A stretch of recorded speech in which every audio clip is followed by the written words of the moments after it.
akan ada seorang ahli properti di Kota Podomoro Tenjo yang merupakan praktisi langsung, bukan sekedar teori.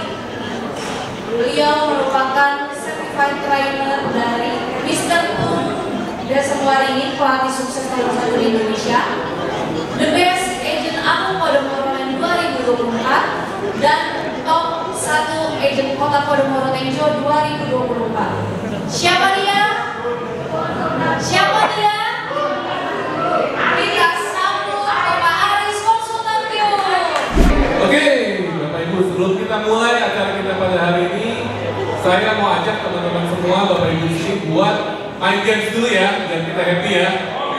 Yuk, tim, boleh dibagi kertasnya. Sekarang kita akan membuat lubang di kertas ini ya. Tugas Bapak Ibu adalah melubangi kertas ini, bagaimana caranya terserah ya. Bikin yang sebesar-besarnya. Paham? Paham ya? Oke, waktunya 2 menit sampai lagunya habis ya. Ya. Udah pernah ya? Boleh Pak? Ayo Pak, dibuat lagi Pak. Biar dibuat lagi Pak. Oke, waktunya 2 menit dimulai dari sekarang. Go!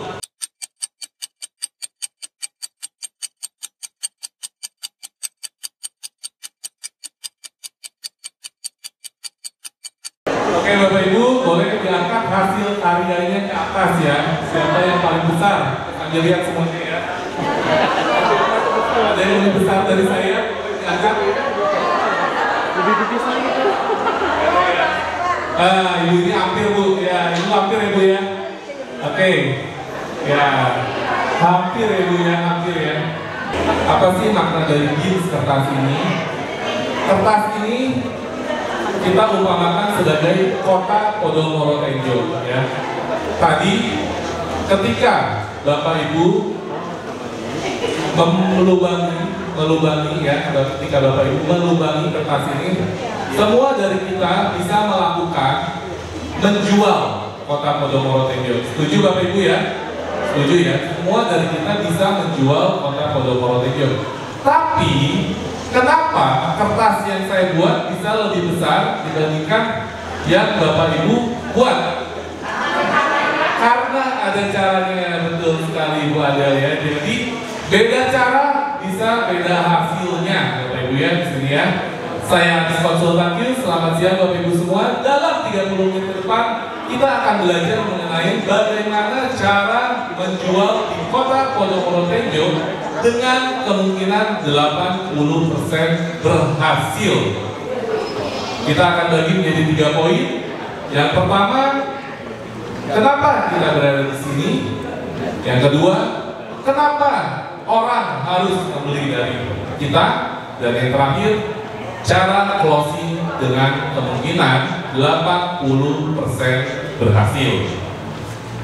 Nah, supaya Bapak dan Ibu bisa mendapatkan manfaat dari pelatihan ini, saya minta kerjasama dari Bapak Ibu semua. Kita ada 2 aturan yang harus kita sepakati ya, supaya Bapak Ibu bisa mendapatkan manfaat yang maksimal. Pertama, buat yang membawa alat telekomunikasi, boleh tolong dimatikan dulu atau di silent ya. Jangan digeterin. Ntar kalau lagi geter di telepon, disimpan di saku, ada yang telepon, geter-geter kayak vibrator ya. Ya jangan digeterin, oke? Nah, terus yang kedua, Harvard University melakukan penelitian mengenai metode cara kita belajar. Jika Bapak Ibu hanya mendengarkan saja, yang teringat di memori kita itu hanya sekitar 10%. Tapi jika Bapak Ibu sambil mencatat, itu kemungkinan yang diingatnya akan naik menjadi 20%. Dan jika Bapak Ibu ikut berpartisipasi, maka kemungkinannya bisa naik menjadi 80%. Jadi saya harap Bapak Ibu bisa ikut berpartisipasi. Siap? Saya belum dengar? Oke, saya ulangi ya. Siap Bapak Ibu untuk berpartisipasi? Kita tes ya. Siapa Bapak Ibu yang hari ini hadir di sini ingin sedikit lebih kaya? Angkat tangan kanannya, katakan saya. Mau ya sedikit ya? Nggak mau banyak ya? Siapa di antara Bapak Ibu di sini yang ingin 10 kali lebih kaya daripada hari ini? Angkat kedua tangannya teman-teman. Siapa dari Bapak Ibu yang hadir di ruangan ini ingin mendapatkan komisi ratusan juta dari Kota Ponorogo? Angkat kedua tangannya. Luar biasa, berikan aplaus buat Bapak Ibu semua. Oke, ada 10 orang terkaya di Indonesia. Source kita dari detik.com. Kita bisa lihat ya, ada Prayogo Pangestu, Lord Tukong, Robert Budi Hartono, Michael Hartono, Sri Pakas Lohia, dan lain sebagainya ya. Kita nggak bahas namanya, tapi lihat di bawahnya Bapak Ibu ya. Prayogo bisnisnya adalah petrokimia, batubara, energi terbarukan, properti. Ya, ada Geria Idola di Tangerang punya Prayogo Pangestu. Lord Tukong, bisnisnya apa? Pertambangan, batubara, dan properti. Punya properti juga, bahkan sampai ke Malaysia. Robert Budi Hartono, pemilik dari Grup Jarum. Ya, Bapak Ibu udah tahu semua ya, kita nggak sebut lagi ya. Michael Hartono sama Sri Prakas Lohia, ini Indorama Group. Dia punya properti tapi di luar negeri. Agus Projo Sasmito, pertambangan lembaga emas.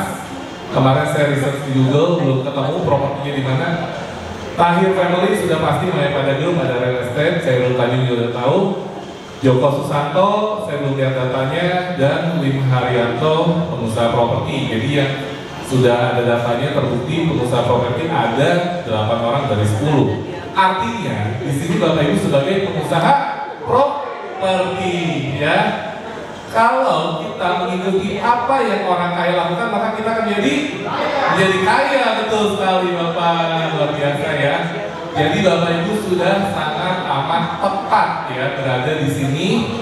Bapak Ibu sebagai pengusaha properti dan Bapak Ibu berada di Kota Podomoro Tenjo ya. Setiap hari yang kita bahas adalah uang ratusan juta sampai miliaran. Kita nggak ngebahas uang berapa ribu perak, berapa 10.000 perak, ratusan ribu perak. Yang kita bahas setiap hari uangnya ratusan juta itu minimal ya.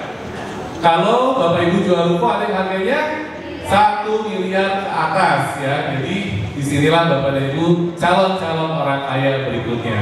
Oke, next. Oke, ya untuk Mister Tunggu Semua ini, ketika saya ikut seminarnya sering berkata, tidak semua bidang bisa menghasilkan yang sama besarnya dengan yang lainnya. Ya, jadi kita sudah beruntung banget kita berada di bisnis properti ini. Hasilnya sekali jual komisinya lumayan ya Bapak Ibu ya. Apalagi kalau dalam sebulan bisa jualnya berkali-kali lipat. Yuk, next cak. Sekarang kenapa sih kita berada di Kota Podomoro Tenjo ya? Kenapa kita ada di Kota Podomoro Tenjo? Tadi mungkin sudah sedikit dibahas oleh Pak Ray. Siapa di antara Bapak Ibu semua di sini yang pernah menjual di salah satu developer tapi proyeknya nggak dibangun? Ada ya? Wah, banyak, lebih dari satu ya. Ada ya. Siapa di antara Bapak Ibu semua di sini yang pernah menjual di salah satu developer tapi komisinya nggak dibayar atau kita harus ngemis-ngemis dulu supaya saya? Lebih dari satu juga ya. Banyak ya. Siapa Bapak Ibu semua di sini yang ketika kita ditanya konsumennya, Pak developernya siapa Pak? Lokasinya ada apa aja di sana Pak, fasilitasnya, aksesnya lewat mana? Kita jawab, bingung Bapak Ibu, developernya kita udah sebutin PT Anu Braja Anu. Konsumen jawab, hah? Apa? Kalau kita di sini jual Kota Podomoro, siapa developernya? Agung Podomoro Land. Ya, kita udah nggak capek-capek lagi, kita nggak perlu capek-capek nyebutin, jelasin ini historinya seperti ini, kita nggak usah jelasin seperti itu. Cukup kita sebut Podomoro, semua orang mayoritas di Indonesia sudah tahu. Itulah ya, jadi kenapa enaknya kita menjual Podomoro.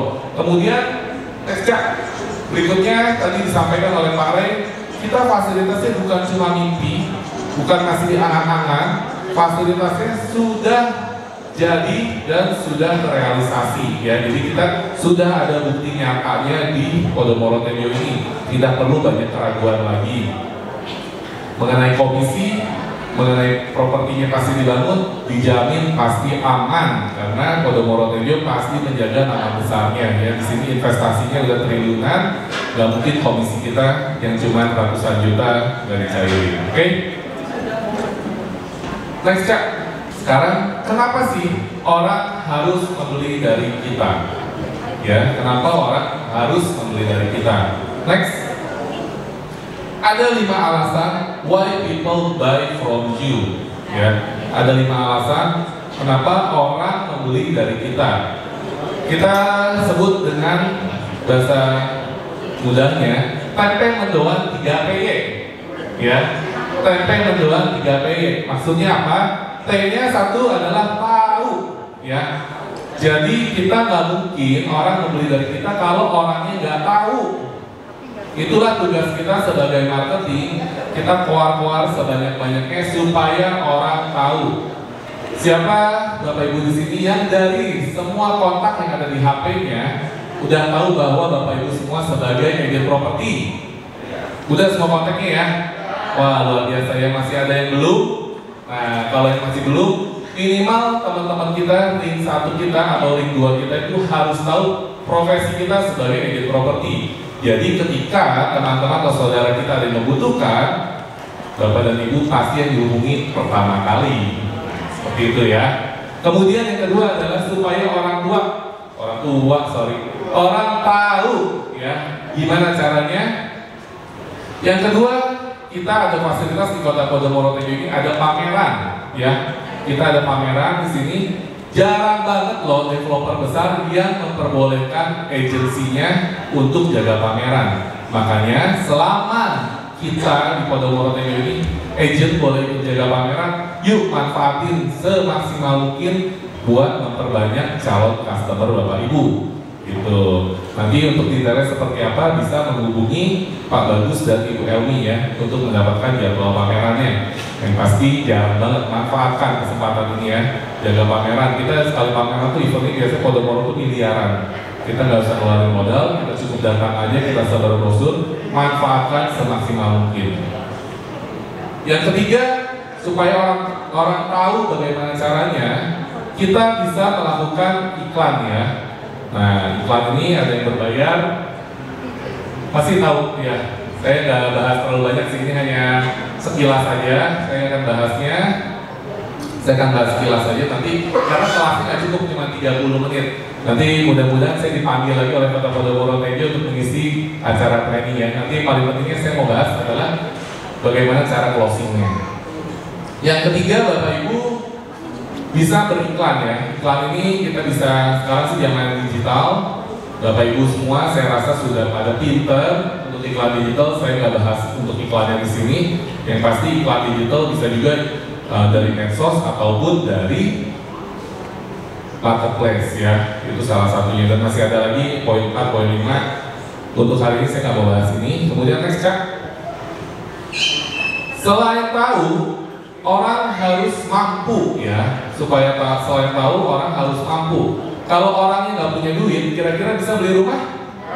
Enggak ya, nggak bisa ya. Kalau orangnya kita harus tahu dia memang mampu. Jadi berapa kali saya ketemu konsumen yang datang ke sini, gimana caranya supaya kita bisa tahu dia mampu beli atau enggak ya. Begitu dia cerita sama saya, Pak, saya punya uang cash 500 juta, kira-kira properti apa yang cocok buat saya? Nah, ini dia, kau akan melepaskan. Ya, jadi kalau Bapak dan Ibu udah ketemu, saya punya uang cash segini, saya pengen cari properti, kira-kira cocoknya apa? Jangan sampai dilepaskan, artinya dia mampu, Bapak Ibu ya. Kalau udah ada ketemu seperti itu, tempel. Nah, cara tempelnya seperti apa? Nanti kita bahas di terakhir. Kemudian, yang ketiga, percaya. Pepatah bijak mengatakan, no trust, no deal. Ya, jadi bagaimana cara kita membuat klien kita percaya? Mulai dari penampilan kita, ya, kita agent properti, bukan tukang gorengan. Jadi kalau bisa penampilan semenarik mungkin, biar orang percaya sama kita. Kemudian untuk attitude-nya juga kita perbaiki. Jadi kalau ketika kita ketemu customer datang baru buka pintu, kita bisa sambut, kita bubuhkan badan. Selamat datang Pak, terima kasih sudah berkunjung ke Kota Podomoro Tejo. Saya Aris Konsultan Q, siap melayani Bapak. Kurang lebih seperti itu ya. Kemudian setelah itu attitude kita sudah menarik dan yang penting adalah senyum ya. Bapak Ibu harus banyak senyum dengan kliennya. Oke, itu saya bahas secara singkat aja. Kalau detail kita nggak keburu waktunya. Yang keempat dan kelima adalah pingin dan perlu. Menurut Bapak Ibu, orang membeli sesuatu karena pingin atau karena perlu dulu?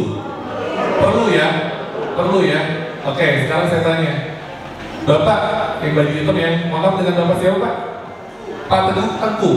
Pak Tengku, kenapa Bapak pilih baju yang warna hitam itu Pak? Bapak beli baju warna hitam itu Pak? Eye catching. Ya, padahal kan sebenarnya baju banyak loh Pak. Mereknya juga banyak loh.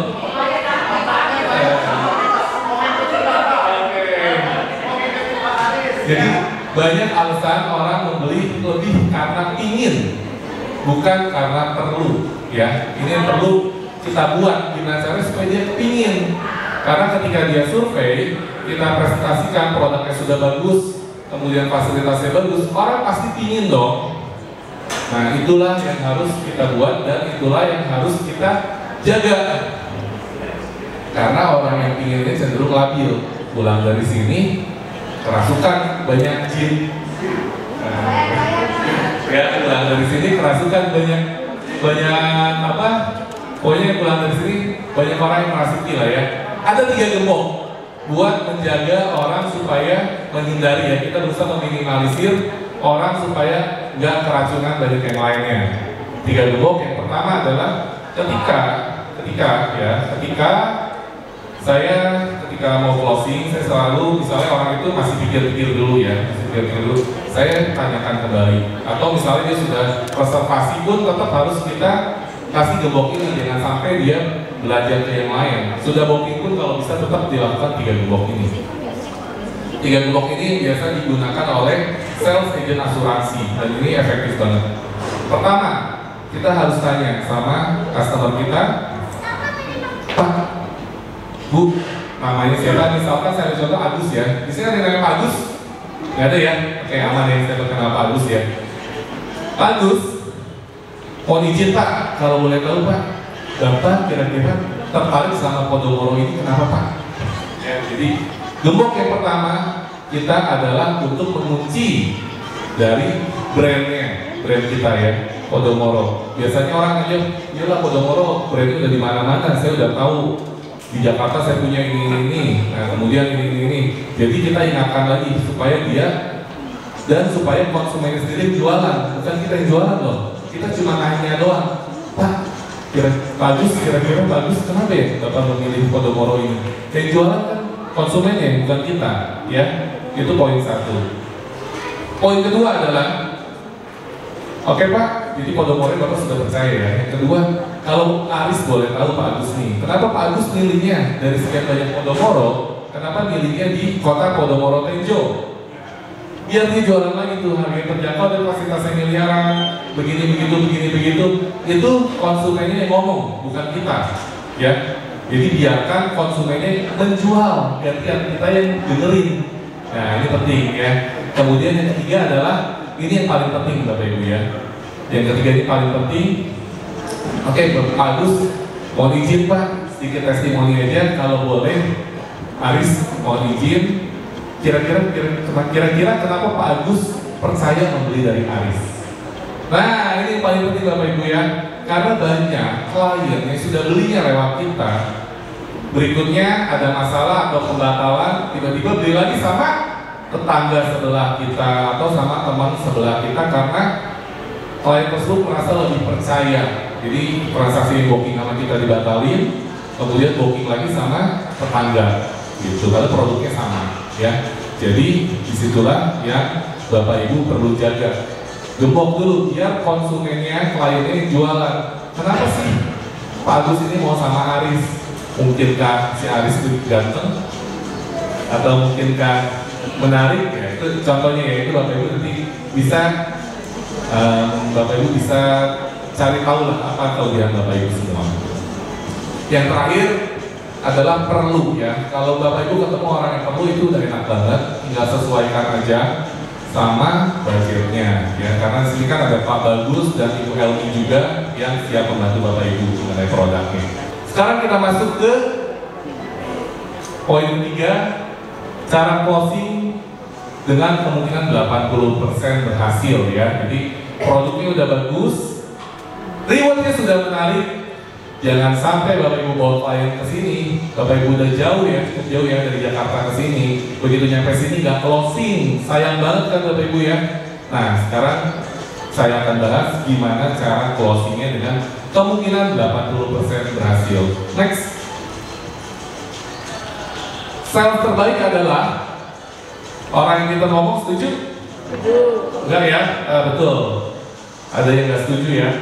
Next, Cak. Ya, salah. Sales terbaik itu bukan orang yang kita ngomong. Kemudian, pendengar yang baik, setuju? Setuju ya? Setuju ya pendengar yang baik ya? Ternyata pendengar yang baik aja nggak cukup. Karena kita mau dengerin apa kalau konsumennya diam aja, Bapak Ibu? Bener ya? Kalau konsumennya diam aja, kita mau dengerin apa? Apa yang mau kita dengerin? Jadilah kita harus menjadi petanya yang baik supaya konsumennya cerita, kita dengerin. Setuju ya? Ya, jadi konsumen cerita kita dengerin, kita tanya konsumen cerita ya. Masalahnya di sini adalah bagaimana cara bertanya yang benarnya ya, karena salah pertanyaan bisa jadi salah hasilnya ya. Contoh, misalkan kita bertanya gini, Bapak Ibu Pak Agus ya, kita berkait Pak Agus ya. Pak Agus, gimana Pak Agus? Kira-kira Pak Agus mau beli nggak? Beli nggak? Nggak. Betul sekali ya. Kenapa? Nggak. Jadi otak manusia tidak bisa merekam bahasa-bahasa yang negatif. Ya, otak manusia itu nggak bisa merekam bahasa yang negatif. Contoh, ya, contoh lagi nih. Mari kita sama-sama membayangkan. Gini, sorry, salah. Bapak Ibu di sini dilarang. Ya, Bapak Ibu semua di sini dilarang. Jangan sekali-sekali membayangkan seekor monyet pakai baju pink lagi manjat pohon. Siapa yang kebayangin? Hah? Siapa yang di kepalanya kebayang ada monyet? Ya, semua kebayang dong pasti ya. Padahal saya ngomongin jangan membayangkan. Jadi otak manusia itu tidak bisa menerima asupan yang negatif. Oke, kita lanjut Cak. Jadi bagaimana cara bertanya yang benar? Next. Nah, kumpulkan 7 ya atau lebih dan ulangi jawabannya ya. Oke Cak. Contoh, balik lagi ke Pak Agus ya, karena nggak ada namanya sini Pak Agus. Pertama, ketika kita sudah tur dari lokasi, sudah lihat rumah contoh, saya selalu bertanya ke konsumen saya, Pak Agus lebih tertarik rumah yang premium atau yang deluxe? Ya, jadi usahakan pertanyaan kita, apapun yang kita tanyakan jawabannya harus ya, jangan sampai jawabannya enggak. Ya, jadi Pak Agus mau pilih premium, tetap cuan nggak buat kita? Cuan ya, Pak Agus pilih deluxe cuan? Cuan ya, oke. Nah, ketika misalnya Pak Agus pilih premium, kita tegaskan lagi. Oh, jadi Pak Agus pilih premium ya Pak Agus ya. Nah, masuk pertanyaan kedua. Untuk premium saat ini kita masih available ada di cluster Damar dan Edelweiss nih Pak Agus. Setelah lihat rumah contoh tadi, Pak Agus lebih cocok yang Damar atau Edelweiss. Nah, ini perlu digarisbawahi Bapak Ibu ya. Saya ada jelasin yang pertama Pak Agus lebih tertarik. Ya, yang kedua saya tanya lebih cocok. Ya, jadi ini kita masuk ke hypnoselling. Gimana caranya kita seolah-olah dia tuh udah tertarik, kalau udah tertarik udah dong cocok ya. Nah, ketika Pak Agus jawab misalnya Edelweiss, iya benar Pak Agus, kita selalu harus mendukung. Iya benar Pak Agus sih cocoknya di Edelweiss. Kita tegasin lagi, cocoknya Pak Agus di Edelweiss. Ya, secara alam bawah sadar. Next. Untuk Edelweiss, kebetulan saat ini masih ada beberapa pilihan tanah nih Pak Agus. Pak Agus mau yang lebar 7 atau lebar 8 ya. Jadi kalau sebelumnya kita tanyanya lebih cocok, sekarang udah mau ya. Kalau udah cocok mau dong Pak Agusnya beli ya. Pak Agus mau yang lebar 7 atau lebar 8. Nanti seperti biasa, kalau misalnya dia lebar 7 kita ulangi lagi. Oke, lebar 7 ya Pak ya, atau lebar 8 kita ulangi lagi. Next cak. Untuk Edelweiss yang lebar 7 ada di jalan KKR 18 dan KKR 17 Pak. Pak Agus mau yang hadap ke utara atau hadap ke selatan? Karena di sini mayoritas rumah kita itu menghadapnya antara utara atau selatan.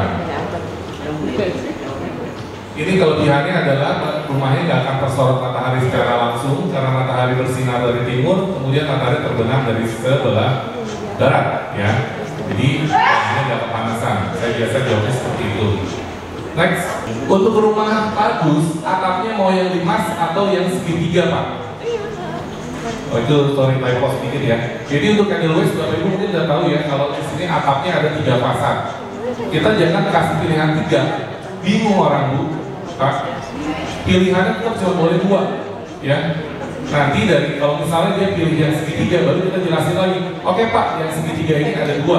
Ada yang atapnya berlapis 2, ada yang segitiganya cuma 1 gitu. Ingat ya, berapapun pilihannya Bapak Ibu cuma boleh kasih pilihannya 2. Jadi kita filter dulu mana yang bisa kita sampaikan gitu. Oke, rumahnya Pak Agus pilih atap limas. Nah, untuk pilihan fasad B, misalnya Pak Agus sudah pilih yang atapnya segitiga. Untuk pilihan fasad B, tersedia di nomor 3579, misalnya ada 4 pilihan ya. Pak Agus, saya filter lagi nih. Pak Agus lebih nyaman untuk tinggal yang di tengah atau di pinggir. Jadi pertanyaan saya bukan sama nomornya, tapi saya filter lagi dari sekian banyak nomor yang tersedia. Saya filter lagi. Pak Agus ini kira-kira lebih cocoknya di pinggir atau di tengah? Ya, ketika dia sudah memilih antara tengah atau pinggir, baru kita pilihan terakhirnya sama nomornya. Gitu. Next cak. Wah, yang di tengah bagus nih Pak, nomornya hoki, nomor 7 dan 9. Rumah Pak Agus mau yang nomor 7 atau nomor 9? Nah, udah enak kayak gitu ya. Jadi misalnya udah dipilih nomor 9, next cak. Baik, Pak Agus, untuk rumah Pak Agus di RW 17 nomor 9 ya Pak. Di Kota Podomoro ini ada 3 metode pembayaran nih Pak, bisa cash keras. Tetap kita harus sebutin pilihannya supaya dia tahu minimalnya ya. Ada cash keras, KPR atau cicilan developer sampai dengan 60 kali. Pak Agus mau yang cash keras atau KPR? Saya nggak nanya yang cicil developer ya. Jadi pilihannya tetap kita cuma 2, walaupun kita ada 3 pilihan, tetap kita pilihkan kasih pilihan ke konsumennya adalah 2. Next cak. Nah, KPR mulai 10 atau 20%, lanjut cak, masih sama ya. Nah, kayak ini penting nih. Setelah misalnya sudah fix nih metode pembayarannya apa, kita simulasi dia langsung mau beli, kita maksudnya jadi atau enggak unitnya. Kita ambilin form konsumen, atau kalau bisa Bapak Ibu begitu datang ke sini, form konsumennya memang sudah standby di tangan Bapak Ibu. Jadi begitu dia klik oke, sudah pilih oke, bagus, ini untuk data konsumen mohon dibantu isi ya Pak ya.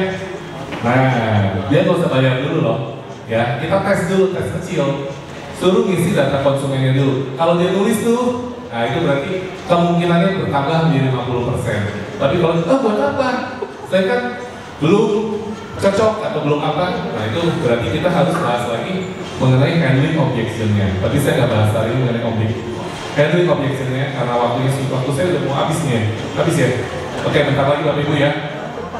Nah, jadi kita coba pancing untuk isi form konsumen. Kemudian yang kedua, berikutnya, kalau isi form konsumen sudah lulus, kita langsung minta ya, Agus izin Aris boleh pinjam KTP dan NPWP-nya untuk Aris lanjutkan proses bookingnya. Kita belum minta duitnya ya. Kalau dia udah mau kasih KTP dan NPWP, kira-kira kemungkinannya di berapa persen? Ya 80% ya. Oke, 80%. Nanti kita tanya lagi yang terakhir, cak. Untuk booking fee 5 jutanya mau debit atau transfer, jadi langsung aja ya. Kalau Pak Agus pilih debit, kita cuan? Cuan ya. Pilih transfer, kita cuan? Cuan ya. Oke, sama-sama cuan. Nah, Bapak Ibu, balik lagi metode pembayaran paling efektif adalah apabila kita terlibat ya. Sekarang kita akan praktek nih Bapak Ibu. Cak, boleh di-review dulu Cak. Kita praktek ya Bapak Ibu ya. Bapak Ibu yang ada di sini boleh bikin kelompok, satu kelompok 2 orang. Ya, langsung sama sebelahnya aja, nggak usah jauh-jauh, nggak usah berpindah tempat duduk ya. Satu kelompok 2 orang ya. Boleh yuk langsung sama sebelahnya ya. Oke, sama sebelahnya langsung. Siapa jadi A, siapa jadi B ya, tentukan ya Bapak Ibu ya. Ada A, ada B ya. Boleh B angkat tangan ke atas, yang jadi B.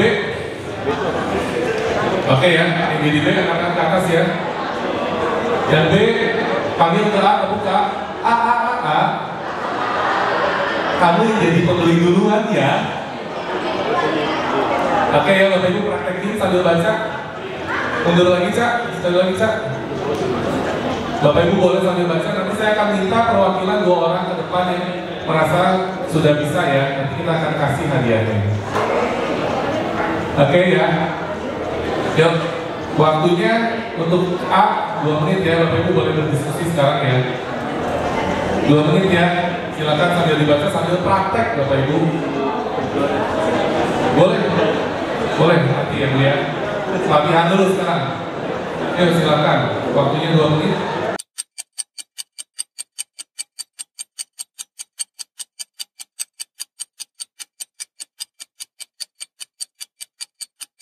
Udah ya. Oke, saya panggil satu pasangan nih. Berarti satu pasangan 2 orang. Volunteer yang mau maju ke depan, boleh yuk. Ibu, boleh Bu. Ayo Bu, sama pasangan itu di bawah. Pasangannya. Ayo Bu, sama pasangannya. Raketnya ini Pak. Oke, bagus ya. Oke, silakan Bu. Kan ada kita penonton Bu. Ibu jadi penjual lagi ya.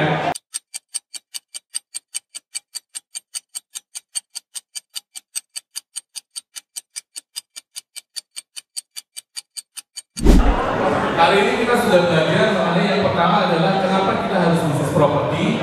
Yang kedua, kenapa orang membeli dari kita. Dan yang ketiga, kita sudah mempelajari mengenai cara closing dengan kemungkinan 80% berhasil. Oke Bapak Ibu, siapa Bapak Ibu yang hadir di sini dalam 30 menit tadi merasa mendapatkan sesuatu yang bermanfaat? Boleh angkat tangan keren saya. Siapa Bapak Ibu yang hadir di sini ingin sudah siap mendapatkan uang ratusan juta dari Kota Podomoro saya? Siapa Bapak Ibu di sini yang hadir di ruangan ini sudah siap untuk berkomitmen jual habis Kota Podomoro saya? Luar biasa Bapak Ibu, berikan tepuk tangan untuk Bapak Ibu semua. Orang bijak mengatakan belajar membuat kita tahu, praktek membuat kita bisa, dan jam terbang membuat kita ahli. Saya Alis Konsultan,